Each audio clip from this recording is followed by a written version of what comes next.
투자 문화가 문제거든요. 지금 우리는 투자 문화에는 오너가 문제도 있고 투자 관행, 투자가의 문제도 있고 제도에도 문제가. 한국에 액티브 펀드가 있습니까?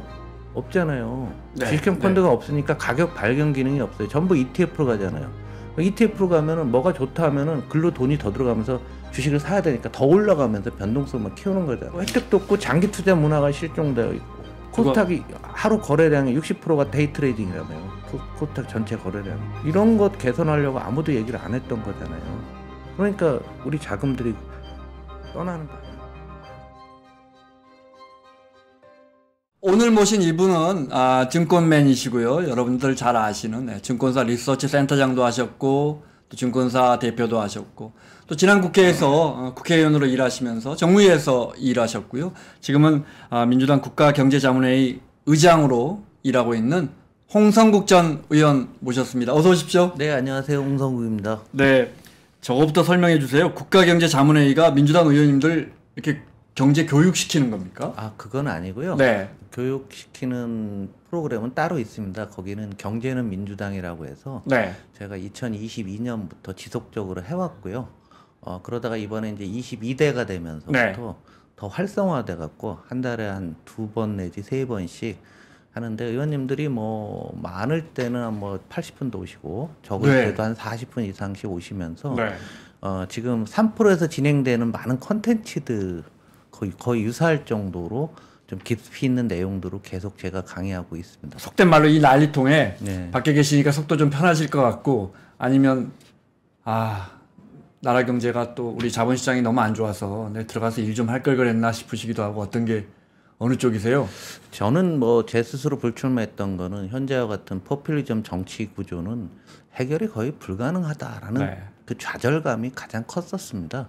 그래서 제가 불출마를 했던 것이고 그래서 현재의 상황들을 뭐 예측하지는 않았지만 이런 혼란은 지속될 거로 봤습니다. 그래서 제가 그럼 현장에 있다고 해서 크게 달라질 건 없지만 오히려 시간이 나기 때문에 뒤에서 조금 코치도 하고 훈수도 두고 이러면서 또 나름대로 역할을 하고 있고 또 이게 새로운 형태의 정치가 아닐까. 네.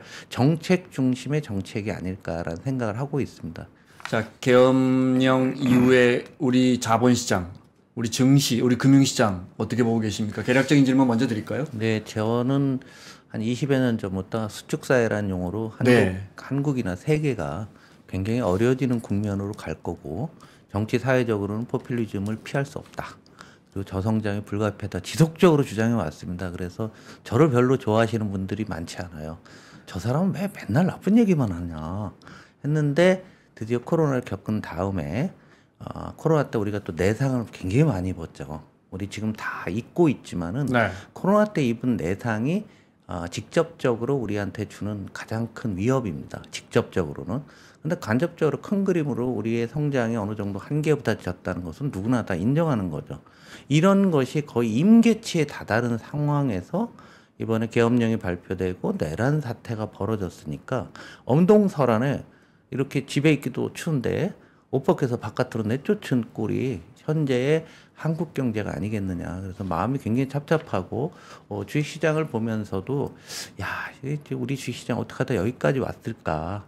그리고 이 사태 때문에 정말 좀 길어지겠구나. 가장 중요한 거는 이렇게 불확실성이 길어지게 되면은 사자 쪽에 계신 분이 현금을 갖고 계시죠. 팔자는 어떤 이유에선가 파는 사람이 생기고 외국인들 같은 경우는 환율 때문에도 팔 수도 있는 네. 거고요. 그러다 보니까 시장이 굉장히 낮은 단계에서 추세를 전환하지 못하는 이런 상황이 꽤 지속될 것으로 보이기 때문에 굉장히 마음이 좀 착잡하고 불편한 이런 상황입니다. 우리 증시 이야기를 좀 하겠습니다. 국장 탈출이라는 용어가 이제 뭐 아주 익숙해졌는데 오랫동안 자본시장에서 일해 오셨잖아요. 네. 저는 뭐 책임도 있으시다고 봅니다. 네. 어떻게 보십니까? 이 국장 탈출 현상에 대해서. 굉장히 안타까운 상황인데요. 일단은 제가 준비한 그래프를 네. 한번 보시면서 말씀을 드리겠습니다. 이게 한국 경제개발 60년의 성장률 그래프예요. 잘 놓고 보시면은 73년도에 무려 14.9% 성장했습니다. 어마어마한 거죠. 그런데 쭉 내려왔는데 여기 글로벌 금융위기 이후부터 보게 되면 계속 내려오다가 사실 저 같은 경우는 작년부터 올해부터 2% 성장도 어렵다고 봤는데 네. 지금 이 사태와 무관하게요. 내란 사태가 없었어도 저는 2% 넘기 어려웠다고 봤거든요. 계속 떨어지는데 우리 시장에 갖고 있는 생각들은 바로 21세기에 가졌던 이런 우리가 한 뭐 4% 정도에서 2%도 어렵다라는 네. 절망감이 있는 거죠. 과거에 보면은 80년에 2차 오일쇼크 때라든가 IMF 외환위기 때라든가 글로벌 금융위기, 코로나 이런 것이 왔을 때 우리는 무슨 생각을 했냐면 이거 잘 견디면 다음에 또 우리 경제도 좋아지고 주가도 오르겠구나. 네, 이런 생각을 가졌었는데 지금 그런 생각을 가진 사람이 없어요. 우리 경제라는 게 한번 IMF도 지금 저 그래프에서 나왔던 것처럼 한번 꼬꾸라지면 그 다음에 굉장히 높게 치솟았거든요. 네, 항상 네. 그랬거든요. 네. 우리는 그래서 위기를 기회로 만고 네. 더군다나 4번이라는 거대한 위기를 기회로 만들었었는데 이번에 나오는 거는 또 쇼크가 아니잖아요. 그래서 저는 표현 이렇게 했어요. 가랑비에 옷 젖듯이 경기가 나빠지는 거다. 네. 그러면 처음에는 이거 별거 아닌데 하다가 해온 거죠. 얼마부터? 벌써 한 2년 정도 이런 상황이 지속되면서 우리가 가졌던 한국 경제에 대한 자신감이 네. 실망으로 바뀐 거예요. 그러면 자신감과 희망이라고 하는 이 부분들을 우리 한번 잘 생각을 해보면 우리 한국 사람들이 삼성전자에 가졌던 것, 뭐랄까요? 자부심. 우리나라 어찌됐건 재벌 기업이고 뭐 주주 중시 경영 안 한다 뭐 말도 많지만 이 회사 자체는 참 견실하구나 이런 네. 생각을 했었는데 1등 삼성전자, 2등 SK, 현대차, 4등 롯데 뭐 이런 데 쭉 10대 그룹 중에서 성한대와 현대차 그룹과 현대중공업 그룹 네. 잘 생각이 안 납니다. 이런 상황이 된 거죠. 그러니까 기업도 그런 상태이고 그리고 우리 경제 전체도 마찬가지 상태가 지속되면서 2%가 굉장히 중요한 숫자입니다. 금리가 2% 밑으로 떨어지면 대충 디플레이션 간다. 네. 그래서 우리 코로나 전에 이런 얘기 많이 했잖아요. D의 공포. 우리 김 기자님도 그 당시에 그런 거 레포팅 했던 것 같은데 네, 네. 그렇죠. D의 공포, 뭐 이런 얘기 했잖아요. 닥터둠 뭐 이런 얘기들을 쭉 있었는데 지금은 아무도 얘기를 안 해요. 이제 현실이 된 거죠. 현실이 네. 됐는데 아직 그 생각들을 안 하고 있지만 지금은 이런 그 디플레이션 공포가 우리한테 막 넘어오니까 그러면 성장하는 시장이 어딜까? 우리나라 잠재 성장률이 지금 1.7 정도까지 내려와 있습니다. 네. IMF는 2.0, OECD는 1.7까지 내려와 있어요. 근데 미국은 우리나라보다 18배 정도 크죠? 그런 나라가 잠재 성장률이 2.5 뭐 이 정도 되지 않습니까? 이런 거 저런 거 생각을 한번 해보면은 한국에 우리가 가졌던 늘상 위기 때 가졌던 희망감이 지금 네. 사라질 수밖에 없고 오히려 디플레이션 저는 용어를 수축사회라고 하는 거고요. 네. 그런 사회가 임박하고 있으니까 많이 탈출을 하는 게 아니냐. 그래서 더군다나 지난해 이제 발생했던 우리 AI도 나온 지 2년밖에 안 됐어요. 네. 잘 생각을 해보면 2년은 새로운 거잖아요. 근데 전 세계 시장은 미국과 미국 이외 시장은 완전히 분리가 된 거죠. 그러니까 AI라는 것 때문에 다른 거는 별 의미는 없고요. 인풋이 없는 기계가 나왔다. 인풋이 없어서 지가 없는 아웃풋이 나오는 기계가 나왔다. 인풋이 없는데 지가 생각해서 의사결정을 내는 게 나왔다. 네. 이거는 인류 역사 400만 년의 역사 속에서 처음 있는 일이에요. 어떤 학자는 이렇게 하더라고요. 인류가 불을 발견한 사건에 비견되는 거예요. 그래서 우리가 불을 그 이전에는 불을 안 썼을 거예요. 네. 불을 쓴 정도로 AI가 커졌는데 이 AI에서 한국이 매우 뒤처지고 있는 거니까 매우 뒤처지고 있다는 걸 매일매일 보니까 미국 시장 가는 이유가 왜 가요? 한국이 나빠서? 네. 그런 측면 플러스 새로운 세상의 전환 트랜지션입니다. 체인지가 아니에요. 짜잘하게 바뀌는 게 아니라 거대하게 어떤 하나의 스테이지가 바뀔 때 그쪽으로 넘어가는 현상이 미국과 미국 이외의 시장에서 동시에 발생하고 있는 거죠.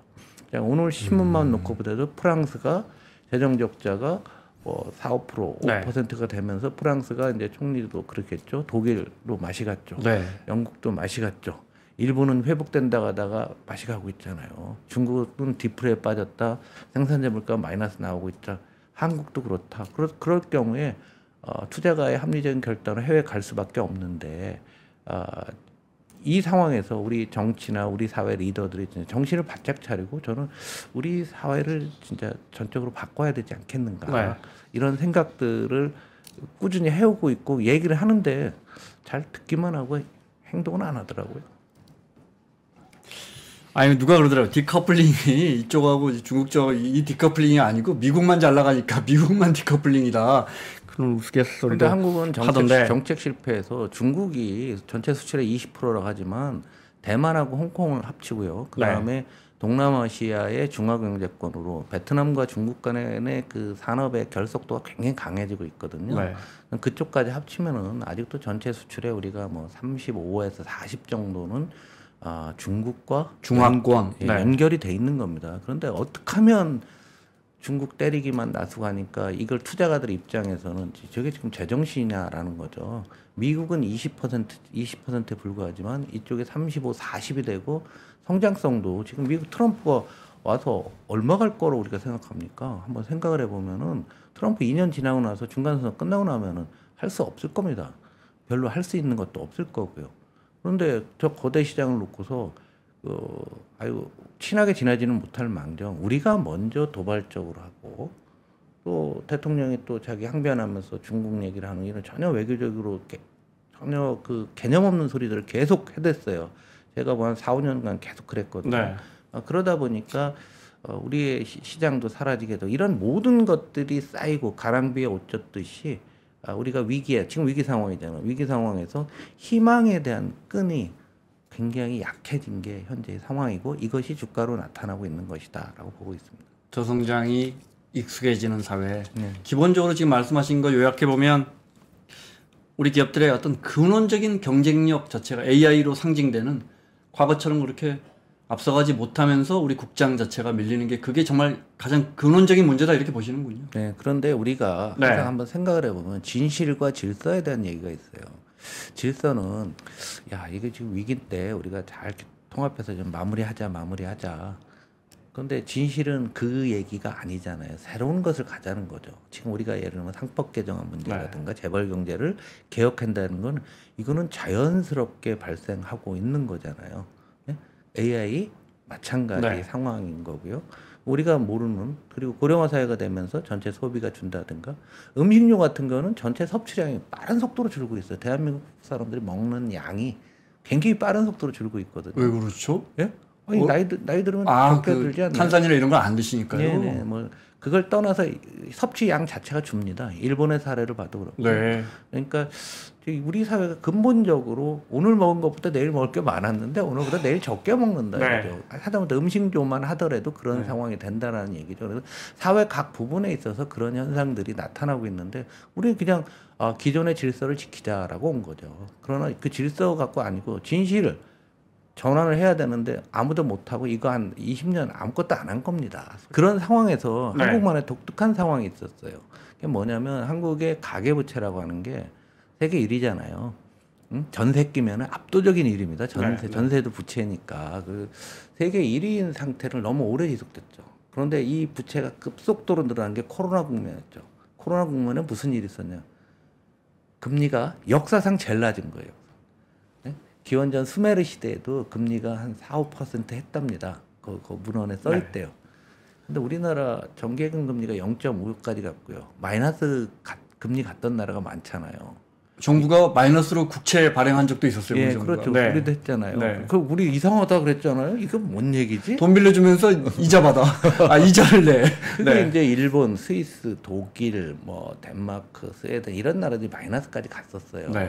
그러니까 누구나 담보만 있으면 대출을 받아갖고 산 거죠. 그러니까 역사상 금리가 제일 낮고 역사상 양적 완화 돈을 엄청나게 풀어줬잖아요. 30한 2, 3조 달러를 풀어놨었잖아요. 그 당시에. 지금은 30달러 밑으로 내려가지 아직도 많고요. 국가 재정을 어느 나라 GDP의 30% 풀었잖아요. 이 과정에서 가계부채가 너무 많이 늘었죠. 여기서 굉장히 큰 미스가 난 겁니다. 우리 코로나 때. 딴 나라는 정부가 돈을 쓴 거고요.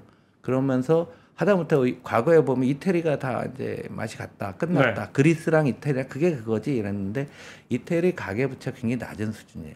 코로나 때도 안 늘었어요. 그리고 GDP 대비 안 늘었다니 기업부채도 안 늘었어요. 한국만 정부가 역할을 안 했더니 코로나 때 가계부채 더 늘고 그 다음에 기업부채 더 늘고 그래서 정부 가계 기업 부채 늘어나는 걸 합산하면 GDP 대비 비중으로 보면 어느 나라나 똑같습니다. 근데 정부가 안 하니까 딴 쪽이 늘어나야 되잖아. 우리는 가계와 기업 부채가 늘어난 거고 다른 나라들은 정부가 늘려놨던 거죠. 정부가 늘어서 그 차이가 지금에 와서 나타난 겁니다. 왜? 코로나 끝났더니 그 정책, 저금리, 사상 최저금리, 돈을 풀고 재정을 많이 풀었으니까 물가 올라가는 건 너무 당연하죠. 우크라이나 전쟁 나면서 또 여러 가지 공급망에 문제가 생기고 코로나 때 밸류체인은 억울해졌기 때문에 복원하는 과정에서 또 물가 오르고 물가 올라가니까 금리가 올라갔잖아요. 2022년 9월 30일 날 강원도에서 레고랜드 사태라고 네. 해서 정부가 지방 정부가 본인들이 발행한 보증한 채권에 대해서 지급을 거절하는 사건이 있었습니다. 10월 한 달, 2020년 10월 한 달 동안에 큰 논란을 하다가 해결이 됐는데 그때가부터 지금 2년이 더 지났잖아요. 2년 동안 우리 생각을 해보면은 가계부채가 이 그림을 놓고 보실까요? 네. 가계부채가 지난해 말 기준으로 2,200조고요. 기업부채가 2,700조예요. 그럼 두 개를 합치면은 거의 5,000조죠? 네. 5,000조가 2022년 상반기 대비 대출 금리가 약 200bp, 2% 정도 올랐습니다. 어찌 됐건 간에. 네. 그러면 5,000조의 2%면 연 100조 원의 이자가 늘어나는 거죠. 그렇게 2년을 낸 겁니다. 200조. 그러니까 우리나라 내수 이자로만. 예, 네. 우리나라 그 내수 소비가 얼마냐면 민간 소비가 1,100조 정도 돼요. 그럼 10%를 이자로 매년 띄고 있는 겁니다, 지금. 2년을 해온 거죠. 빚이 많은 상태에서 어떻게 내수가 좋아집니까? 네. 그런데 기억나세요? 올 여름에 대통령은 블록버스터급으로 경기가 좋다. 지금 권한대 한 총리는 네. 미국 다음으로 한국의 경제가 좋다. 예? 기재부는 내수 중심으로 회복이 되고 있다. 이런 정책 실수가 계속 정책 실패.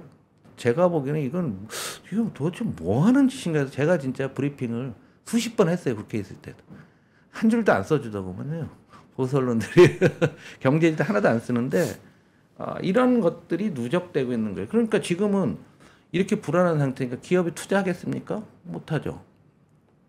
큰 회사들이 지금 유동성 위기에 걸려 있지 않습니까? 우리나라 5대 재벌 안에 드는 회사 중에 2개가 지금 유동성 문제가 나오고 있는 이 판에 누가 투자를 하냐고요. 그런데 이자 부담은 많죠. 가계도 이자 부담 끝까지 가죠. 그러니까 소비가 주는 건 너무도 당연한 거고 이것은 누구나 예측할 수 있었고 아마 3%에서도 이런 얘기들이 네. 많이 왔어요. 그러나 주식 투자가 여러분들이 대부분 이제 미국 시장을 많이 보고 해외 시장을 많이 보지만은 국내 시장은 그런 사이에 지난 2년 동안에 돌이킬 수 없는 상황까지 어려워진 거죠. 그래서 이런 상태에서 수출이 삼성전자 사건이 나고 우리나라 반도체가 수출을 주력하지 않습니까? 올해 무역 수지 흑자나잖아요. 올해 무역 수지가 한 400억 달러, 500억 나는데요. 반도체에서 500억 달러 벌어올 겁니다. 나머지 산업은 다 가고 있는 거거든요. 네. 이런 숫자조차도 우리 언론이나 국책 연구기관들 아무도 얘기를 안 하는 거예요. 그러면서 우리가 모르다가 갑자기 반도체가 이렇게 됐잖아요. 되니까 지난달에 11월 달에 수출이 플러스 1.4인가 5 정도 나왔잖아요. 이건 뭔 일이지? 제가 예측했거든요. 내년 연초에 12월 달 수출 마이너스 나올지 모른다. 이 사건과 무관하게, 내란 사건과 무관하게. 네. 만약에 나왔을 때 그 샥을 해외 투자가나 또 우리나라 투자가들은 지금 인지하고 있는 거죠. 그게 지금 시세에 반영되고 있는 거예요. 그래서 시간을 단축해야 되고 짜잘한 수급 중심의 정책으로는 이 부분에서는 헤어날 수가 없다. 구조적으로 바꾸기 위한 노력들이 필요하다라고 말씀을 드리고 있습니다. 우리 증시에 대해서 이제 기업의 근원적인 경쟁력, 그다음에 이제 가계부채, 그다음에 이제 수출 둔화까지 이야기하셨는데 그 가계부채 부분에 대해서는 제가 사실은 어느 정부의 탓이다. 저희 오늘 좀 거시적인 이야기할 거라서 그걸 따질 건 아니지만 사실은 IMF 때 저도 그 기사를 썼었고요. IMF나 심지어 월스트리트 저널 같은 나라에서 한국 정부가 안 쓰니까 가계부채가 유일하게 늘어나는 나라가 한국 정부고 재정 여력이 있는데 왜 안 쓰는 나라 하나 골라봐라 그러면 한국이다 이렇게 썼더군요. 그래서 그걸 도대체 진짜 청와대는 알고 있느냐 이런 것까지 해서 제가 기사를 쓴 것 같은데 그렇지만 가계부채 많이 늘어나는 게 사실은 그 IMF 때라기보다는 지난 정부에서 부동산 정책 실패하면서 늘어나는 비율이 훨씬 더 높거든요, 사실은. 그거는 지금 말씀의 흐름과는 좀 다른 거지만. 아니, 네. 맞습니다. 그거는 그 금액으로 보면 맞는 말씀이세요. 네. 어떤 추세선이 있으면 그 추세선을 따라가는 거고 네. 비율로 따지면 전년 동기 대비 비율로 이렇게 비율로 따지게 되면 그런 건 아니에요. 그래서 우리나라 가계부채가 늘지 않았던 것은 1992년부터 IMF 때까지입니다. 92년은 네, 뭐냐면 네. 4대 신도시가 이제 완성이 되면서 그런 상황이 네, 네. 이제 부동산에 대한 수요가 네. 가격이 안정이 되니까 그게 IMF 때까지 쭉 이어진 거죠. 그게 우리나라 유일하게 가계부채가 안 늘은 한 거고. 6, 7년 정도. 예, 네, 예. 네. 그리고 이제 1962년부터 우리나라 가계부채는 계속 늘어왔어요. 네. 근데 이렇게 그래프를 그려보면은 2017, 18년부터 쭉 들읍니다. 그렇습니다. 16, 네, 17. 네. 드는데 그건 이제 금액이잖아요. 비율로. 그런데 네. GDP도 그만큼 더 늘잖아요. 명목 GDP도. 그러니까 꼭 그렇게 늘었다고 볼 수는 없어요. 네. 알겠습니다. 그런데 이러다 네. 보니까 이제 두 가지로 나눠서 봐야 돼요. 그러니까 한국의 구조적인 문제와 이번 내란 사태 때문에 발생한 문제로 봅니다. 내란 사태와 관련해서는 시간을 무조건 단축해야 됩니다. 불확실성을 줄여야 되니까. 네. 그거는 이렇게 구분해서 이렇게 보시면 되고, 이 부분은 우리 뭐 시청자 여러분도 다 아실 거고요. 지금 어떻게 진행되고 있는 거 법률적인 거 뭐 하는데 오늘 같은 경우에 주가가 하락하는 건 좀 길어질 것 같네. 또 저쪽에서 또 저항을 오는 이런 것에 따라서 이제 시장이 좀 영향을 받을 거고 네. 이것이 예측 가능해지지 않으면은 우리 시장은 박스권 정도에 있을 수 지난번에 어떤 저점에서 그냥 왔다 갔다 하면서 거래도 줄고 굉장히 방향성 없는 변동성만 큰 뭐 이런 상황이 될 텐데 더 중요한 거는 한국이 디플레이션 위험이 굉장히 가까이 와 있었고 네. 그 거의 떨어지는 이 순간에 내란 사태가 난 겁니다. 그럼 그 순간에 무슨 일이 있었냐면 그림을 보면 말씀을 드리면요. 지금 올해 연초 대비요. 주가와 금리가 동시에 나라 좀 괜찮은 나라 중에서 주가와 금리가 동시에 떨어진 나라는 우리나라밖에 없어요. 이 금리가 떨어진다는 얘기는 돈을 사람들이 이제는 안 빌려간다는 거예요. 기업들이. 그죠? 돈에 대한 수요가 없다라는 네. 겁니다. 성장률이 떨어지고 물가도 안 올라간다는 얘기잖아요. 그러니까 중국과 한국은 디플레 위험 있는 거고 또 주가도 떨어진다는 얘기는 전 세계에서 유일한 겁니다. 실질적으로 한국이. 그래서 이게 디플레 위험이 굉장히 중요한 상황이다라고 지금 말씀을 드리고 싶고요. 또 하나는 이게 이렇게 보면 돼요. 이게 한국은행 기준금리거든요. 네. 기준금리인데 잘 보시면 2022년을 지나면서부터 어떤 상황, 여기가 이제 아까 말씀드린 레고랜드 사태 때 고점이고요. 네. 중앙은행이 제시한 금리보다 3년물, 10년물 금리가 높은 게 당연하죠. 왜 중앙은행은 나는 뭐 이 정도로 거래할 거야. 이게 기준이야. 그러면은 국고채가 조금 더 높고 그 다음에 이제 기간별로 또 그 다음에 회사채 뭐 다양한 형태로 쭉 위로 올라갈 거 아닙니까? 네. 잘 보시면 올해 초 작년부터 보면 기준금리보다 실세금리가 더 밑에 와 있죠. 야, 이 정도만 봐도 했는데 시장에서는 이건 너무 높아. 그거 아니야. 우리 이거 갖고서 안 돼. 네. 더군다나 10년 금리가 2.7이라는 얘기는 앞으로 10년간 우리나라 금리가 우리나라에서 경제 성장률 플러스 물가 상승률이 2.7이라는 얘기잖아요. 금리라고 하는 게 네. 물가 상승률 더하기 경제 성장률이니까 네. 그럼 두 개를 더하면 2.7이라는 얘기예요. 이게 심각한 거 아닙니까? 일본이 1990년에 여기 이 디플레이션에 빠질 때 일본이 무감각하게 빠졌어요.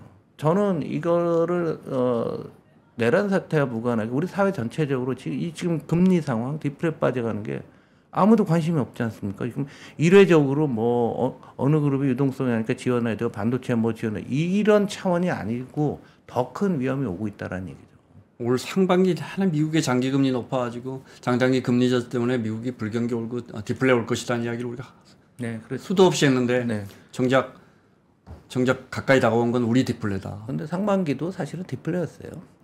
그러니까 우리가 그걸 약하게 느껴서 그런 거죠. 그러니까 이제 중국이 안 되겠으니까 중국이 이제 대규모로 돈을 쏟아붓겠다고서 이제 12월 중반에 경제 공작 회의에서 지난주에 했죠. 하면서 진짜 중국도 이제 필사적으로 디플레 방어한다고 나오고 있어요. 네. 근데 우리나라 아마 추경한다고 하면은 기재부 또 난리를 칠 겁니다. 중국 같이 우리보다 더 크고 GDP 대비 정부 부채가 중앙정부가 70이고요. 지방정부까지 합치면 저희가 120 정도 될 겁니다. 그럼에도 불구하고 중국이 돈을 마구 풀겠다라고 거의 선언을 했어요. 우리는 아마 추경 10조로 하니 20조로 하니 이런 논쟁들이 이제 아마 시간이 지나서 연초에 되면은 많이 하게 될 텐데요. 아마 이 얼마나 우리 관료들이 현실감 없는가 한번 보시는 또 한 사례가 될 것 같습니다. 지금 재정 여력 말고 내년 초에 네. 우리가 지금 급격하게 경기가 무거워지고 있는데 재정 여력 말고 재정 확대하는 거 말고 할 수 있는 게 있습니까? 없습니다. 그럼 솔직히 조금 더 풀어야죠. 근데 이제 그건 걱정됩니다. 올해 성장률 우리가 2.5 처음에 2.5 봤었나요? 네, 처음에 오히려 높여잡 2.2로 봤다가 좀 높여잡았었죠. 1분기 성장률이 잘 나왔으니까 바로 발표되자마자 일주일 만에 2.5로 갔다가 네. 3분기 좀 나쁘게 나오니까 또 꼬랑지로 확 내려갖고서 그랬죠. 2.23 하다가 네. 지금 2.2로 이제 올해는 그렇게 돼 있고요. 올해 2.2. 네. 내년도 같은 경우가 2.2 정도로 보다가 이 사건과 무관하게 네. 11월 말이 되면서 2% 언더로 보는 견해들이 계속 나오고 있어요. 한국은행 1.9 잡고 골드만삭스 1.8 잡고 내란 사태 이전 얘기입니다. 네, 그렇죠. 이게 나오고 나니까 지금은 1.7 정도인데 저의 개인적인 생각은 1.5 정도 보고 있습니다. 1.5면은요 1년에 얼마 느는 거냐면은 우리나라 명목 GDP 2,500조예요. 2,500조에 1.5%면은 30몇 조 느는 거죠. 1년에 우리나라 네. 추가로 네. 느는 거. 근데 그 느는 거를 또 가진 사람들 많이 가고 뭐 하면은 일반 서민들은 내년이 올해보다 더 줄어든다고 봐야죠. 줄어든다고 보야 될 것 같습니다. 근데 이제 사실 우리가 올해 한 뭐 2.5까지 한다고 했다가 지금 2.2 거의 0.3%포인트 떨어지는데 세수 덜 거치는 거 보십시오. 네. 올해 한 50조, 작년까지 한 100조 정도 펑크 났는데 그럼 내년은 지금 뭐 2.34 하다가 지금 뭐 1.5까지 말씀하시면 올해보다 2배 정도 예상치보다 성장률이 떨어지면 세수는 정말 정확한 말씀인데요. 네, 그러면 그 기재부가 돈이 어디서 나서 잡아놓은 올해 제작을 예산안은 기재부가 잡아놓은 올해 예산안은 굉장히 낙관적인 전망을 깔고 있었어요. 그러니까 내년도 성장이 좋다고 해서 제가 올 5월까지 국회의원 했으니까 네. 자꾸 물어보잖아요. 그냥 그렇게 된대요. 잘 된대요. 그래서 뭐 희망 고문하는 거냐, 종교냐. 긍정적인 생각 가져야죠.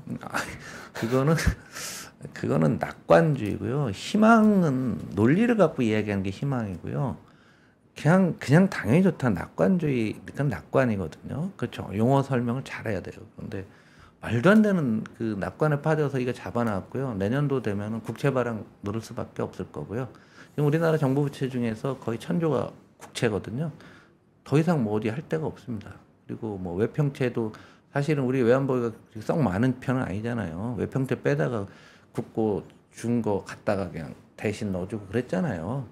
그래서 정부 재정이 빵꾸 나니까 외평채 빌려다 쓰고 막 이런 거 했잖아요. 그러니까 정말 이해할 수 없는 게 구조적으로 세상이 전환하는데 너무 단기적으로 대응했던 거예요. 재정 안 납니다. 영국 같은 나라가 저렇게 어려운데도 증세한다고 했었어요. 영국이 증세한다고 한 2달 전에 했다가 난리가 났죠. 네. 지지율이 떨어지고 난리 났었는데 세제도 전반적으로 다시 한번 좀 살펴보고 아마 다음 정부에서 이 내란 사건이 끝나고 나서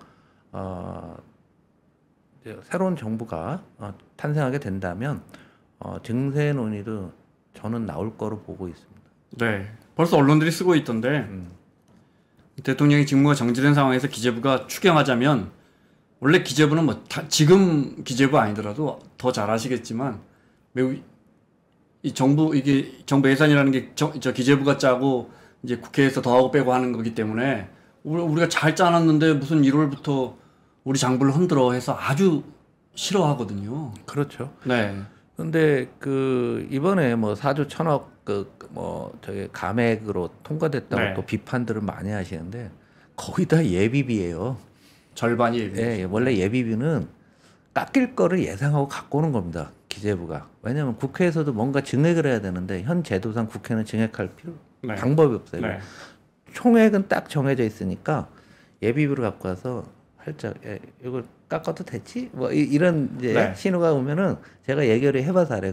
그 유명한 예결 소위라고 소소위라는 게 있어요. 제가 네. 그것까지 해봤어요. 카톡 예산, 쪽지 예산 들어가는. 네, 맞습니다. 쪽지 예산 안 들어와요. 뭐 좀 들어가는 걸로 알고 있습니다. 그런데 이러면 이만큼 깎고 대신에 증액을 하면서 각 당에서 필요한 거 깎은 금액을 반씩 나눠요. 여야가 또 네. 의석수 네. 비례로 나눠 갖고 여기는 니네가 하고 그럴 때 여기는 또 니네가 다정하군요. 네, 그건 그렇게 이제 네. 그때 쪽지가 들어가서 이제 이렇게 하는 겁니다. 전체 안을 하는 거는 아니에요. 그래서 지금 이 사건이 없었으면 지금 이 감액을 했더라도 그거는 다시 수정할 수 있는 여러 네. 가지 방법이 있어요. 그냥 또 통과하면 되니까. 그런데 이 사건이 나오면서 정지된 것뿐인 거죠. 그래서 뭐 정말 뭐 시체 말로 이 난리통에 어쨌든 그 쪽지 예산 들어올 그 의원님들 지역구 의원님들도 굉장히 중요한 건데 그 기회는 놓치셨겠어요? 아니, 근데 쪽지 예산 뭐 네. 그라기보다도 쪽지 예산 넣는 거는 좀 문제가 있으신 분들이에요. 요즘 많이 줄었습니까? 굉장히 많이 줄었고요. 아 그래요. 그거 하려면 그 이전부터 이게 작업들을 쭉 해야 되거든요. 네. 예타라는 게 있잖아요. 네. 예타가 있어갖고 기재부에서 또 예타가 들어가야 돼 하기 때문에 시간이 오래 걸립니다. 근데 쪽지로 온다고 하는 건 예타는 저기 뭐 얼마입니까? 60억인가 그뭐 얼마 이하는 또 안 하잖아요. 1,000억. 근데 1,000억. 네. 그러니까 어디 저기 뭐 500억이냐 500억. 음악당 같은 거 하나 500억, 짓고 500억. 이런 건 뭐. 아니 그런데 네.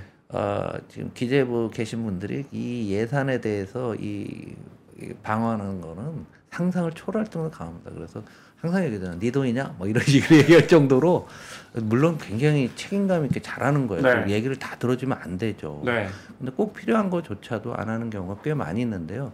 이번에 그 감액하는 거 갖고서 비판들이 많은데 그거는 논의하는 과정에서 이 사태가 나와서 지연된 거지 추가로 충분히 할 수 있던 거다. 그러니까 감액안 플러스 추경안 두 개를 합쳐 갖고서 어느 정도 내년 연초에는 좀 해야 될 것 같습니다. 네. 우리 자본시장 이야기하고 있는데 도대체 우리 증시의 밸류에이션 왜 이렇게 낮은가? 또 하나 이유가 기술적 측면에서도 아까 앞서 AI 이야기하셨지만 사실은 뭐 다 미국으로 돈이 갈 수밖에 없는 상황이에요. 그죠? 그러니까 다른 나라도 다 마찬가지 현상인데 대외 금융 순자산 그러니까 해외로 나가는 게 잘 보시면은 이게 이제 글로벌 금융이기 때고요. 그냥 오다가 마이너스에서 2015년 기준으로 올라갑니다. 2015년이 무슨 해냐면 잘 생각하면 아마존이란 빅테크가 이제 우리들의 삶 속으로 파고들던 시기예요. 네. 구글, 그 구글이라든가 메타, 메타, 뭐 이런 애플 이런 게 나오면서 한국 투자가들이 한국에서는 이런 글로벌 기업이 없잖아요. 보시면 한국 투자가들은 사실은 2015년부터 새로운 시대에 맞춰서 해외 투자를 한 겁니다. 네. 나름 합리적인 상황이었고 지금 굉장히 많은 수준 거의 1조 달러 가까이 순수하게 갖고 있고 증권 투자만 따져도 있고 1조 달러라고 보시면 돼요. 그래서 그런데 이 속도가요 너무 빠른 거예요. 네. 일본이 90년대 초반에 금리가 6% 가다가 1% 언더로 오니까 일본 투자가들 해외로 나갔죠. 네. 그 투자가를 뭐라고 하는지 기억나세요? 와타나베. 네, 와타나베 네. 부인이라서 일반인들이 근데 그분들은 주식을 산 게 아니에요. 대부분 채권, 호주 네, 채권, 그랬다면서요? 브라질 채권, 미국 네. 채권 이런 채권을 샀는데 우리나라는 역시 뭐 화끈하죠. 그래서 주식으로 갔는데 이게 지금 그런 잘했습니다. 이 부분에 있어서는 잘한 건데 속도가 너무 빠르고 금액으로 제가 계산을 해보니까요. 네. 90년대 초반에 일본이 나간 금액하고 지금 한국이 나간 2015년부터 나간 그 추세하고요. 금액이 거의 엇비슷해요. 그리고 일본은 거기서 중단이 되는데 여기서 더 나가서는 좀 우리나라 전체적으로 한국의 미래가 힘들기 때문에 이 해외 투자하는 이 부분에 있어서도 지금 정치권에 제가 이 그림을 다 보여줬습니다. 민주당 의원들은 오늘 아침에 교육시켰어요. 네. 보면서 얘기를 했었는데 이 속도가 더 빨라지게 되면은 나중에 한국에서 이제 자금이 부족해지는 상황이 올 수도 있다. 지금 1조 달러가 뭐냐? 1조 달러면은 우리나라 돈은 얼마입니까? 1,500조잖아요. 어마어마한 돈이 지금 해로 나오는 거죠. 그런데 네. 물론 그 속도가 빠르다는 건 그래프로도 금방 알겠습니다. 그런데 이제 뭉칫돈을 어쨌든 우리가 갖고 있으니까 우리가 잘 살게 돼서 어쨌든 돈이 있으니까 해외에 투자하는 거고 만약 저게 이제 외환위기 가능성 이런 건 없는 거잖아요. 왜냐하면 그렇죠. 우리 돈의 가치가 확 떨어지고 달러 값이 오르면 그만큼 환차 이익이 생기니까 저분들이 그럼 돌아가야겠네 하고 다시 갖고 들어오실 거 아니에요. 네, 맞습니다. 네. 제가 나쁘다는 얘기가 아니라 네. 속도가 빠르고요. 그 당시 일본에 비해서 우리나라 경제 사이즈가 작잖아요. 비슷한 속도로 나갔는데 네. 그리고 일본은 이 정도에서 멈췄다는 얘기죠. 더 많이 나갔으면은 일본도 더 어려워졌을 수도 있다라는 얘기입니다. 그래서 상대적이고 저는 이걸 우리 사회 리더 그룹들 정치권에 얘기하는 거예요. 우리 한국 투자가가 한국 주식 사게 만들어야 되는 거 아니냐. 네. 네? 작년에 밸류업 한다고 해서 결론적으로 밸류 다운 정책이 됐잖아요. 그래서 은행주만 오너들 없으니까 배당 왕창 늘리고 주주 증시 경영하니까 은행주 올랐는데 KB금융그룹이 외국인 지분이 80%잖아요. 그럼 밸류업을 외국인을 위해서 한 거잖아요, 사실은. 아, 그게 또 그렇게 되네요. 저는 너무 안타깝더라고요. 네. 그게 왜 그러냐면 밸류업 정책을 올해 4월 총선용 정책으로 낸 거잖아요. 일본이 12년 걸려서 뭘 좀 해보겠다 한 건데 총선 앞두고서 네댓 달 남겨놓고서 밸류업 한다고 해서 시장을 난장판으로 만들어 놨잖아요. 한번 생각을 한번 해보시면 어떻게 주식시장의 어떤 관행, 투자 심리, 투자 문화를 바꾸는데 네 달에 바뀐다고 생각하는 그 발상 자체가 되게 웃긴 거죠. 그래서 전후도 이 부분에 있어서 국회에서 지적을 많이 했지만 투자 문화가 문제거든요. 지금 우리는 투자 문화에는 오너가 문제도 있고 투자 관행, 투자 가의 문제도 있고 제도에도 문제고 한국에 액티브 펀드가 있습니까? 없잖아요. 네, 주식형 펀드가 없으니까 가격 발견 기능이 없어요. 전부 ETF로 가잖아요. ETF로 가면은 뭐가 좋다 하면은 글로 돈이 더 들어가면서 주식을 사야 되니까 더 올라가면서 변동성만 키우는 거잖아요. 지금 비트코인 ETF 나온 다음부터 얼마나 많이 올랐습니까? 처음 이거는 네, 네. 지금 이상한 시세가 되는 거죠. 시세 발견 기능이 있으면 액티브 펀드가 되고 우리나라 주식형 펀드들이 뭔가 혜택을 줘야지 누가 들어갈 거 아닙니까, 사람들이. 그러니까 혜택도 없고 장기 투자 문화가 실종되어 있고 코스닥이 하루 거래량의 60%가 데이 트레이딩이라며요. 코스닥 전체 거래량이. 네. 이런 것 개선하려고 아무도 얘기를 안 했던 거잖아요. 그러니까 우리 자금들이 떠나는 거 아니냐. 우리는 주식 싸게 사서 비싸게 파는 게 주식 투자잖아요. 네. 누가 그래서 말이라도 바꾸자, 영어라도 기업 투자로.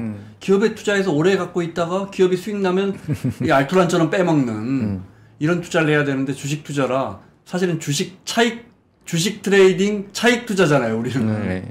누가 그런 말까지 하던데. 네. 아니, 밸류업 이야기 하셨으니까 그 이야기 좀 해주십시오. 그럼 어떻게 해야 밸류업이 되겠습니까, 도대체? 일단은 투자 문화가 제일 중요하다라고 생각을 해요, 저는. 딴 사람하고 좀 해법이 틀린데요. 네. 주식에 대한 바로 그 인식이 잘못된 게 우리는 주식을 남이 하니까 좋아하잖아요. 포모라 가죠.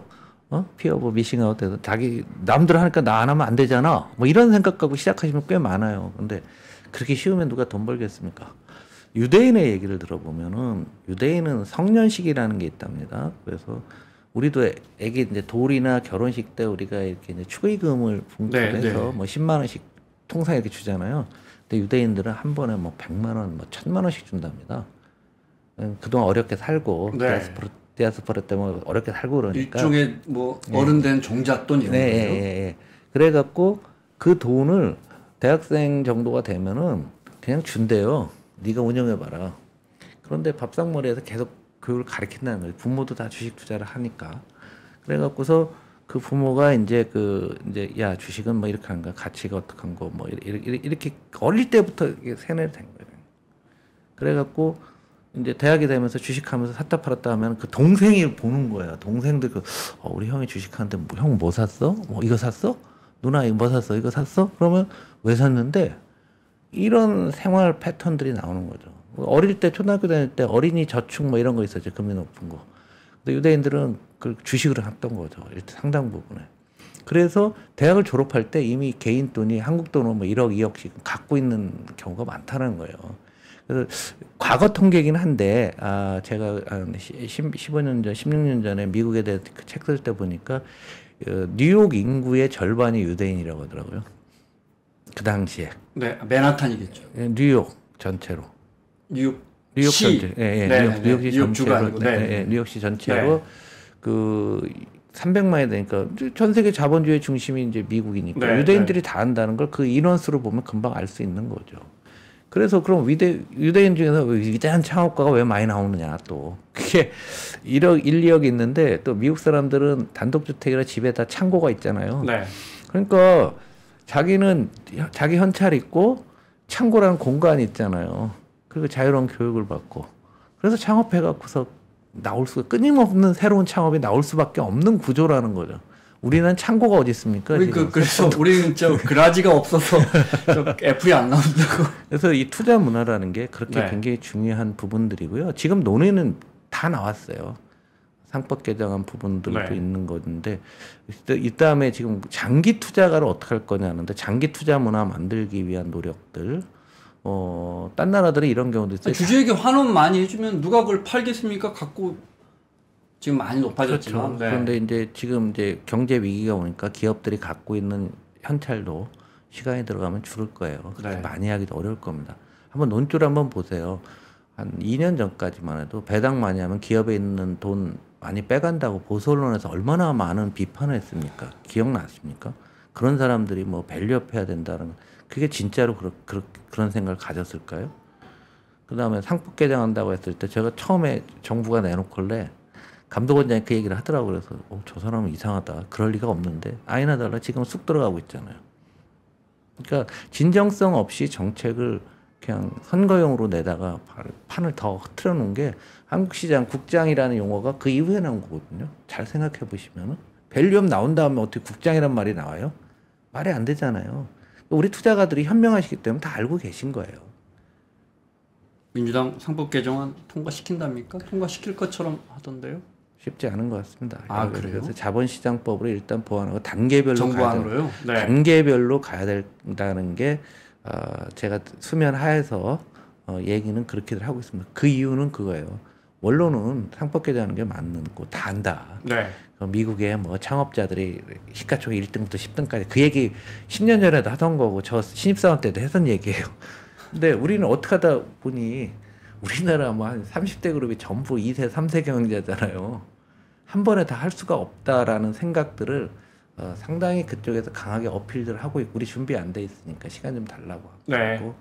이러니까 정치라는 게 타협이잖아요. 갑자기 동시에 했을 때는 좀 문제가 있지 않겠는가라는 시각들이 있는 것 같고 그래서 우선은 자본시장법으로 보완하고 네. 그 다음 단계에서 상법으로 넘어가고 이렇게 아마 제가 예측하기로는 제가 지금 논의하고 있는 그 수면의 그 느낌을 네. 보면 그렇게 될 것 같습니다. 그리고 이제 전부 다 안고 이제 합병 분할하거나 이럴 때만 이제 그거는 뭐 네, 그때만 이제 주주총실은 뭐 그 부분을 고치겠다 이런 거죠. 일단은 직접적으로는 그렇고요. 그런데 일종의 저 매운맛 아니고 순한 맛 개정 뭐 이런 거는. 그런데 이제 잘못하면은 세게 징벌을 해야죠. 우리가 그 동안에 시장의 제가 질서와 진실의 말씀을 아까 드렸는데 네. 시장의 질서 때문에 뭔가 잘못하게 되면 처벌이 진짜 손방망이 처벌했잖아요. 그러니까 또 오고 또 오고 나도 해도 되는 거 아니야? 이런 생각이 들겠는데 지금 이 처벌 부분들은 굉장히 세게 해주고 이런 것들이 사실은 제도보다는 규범으로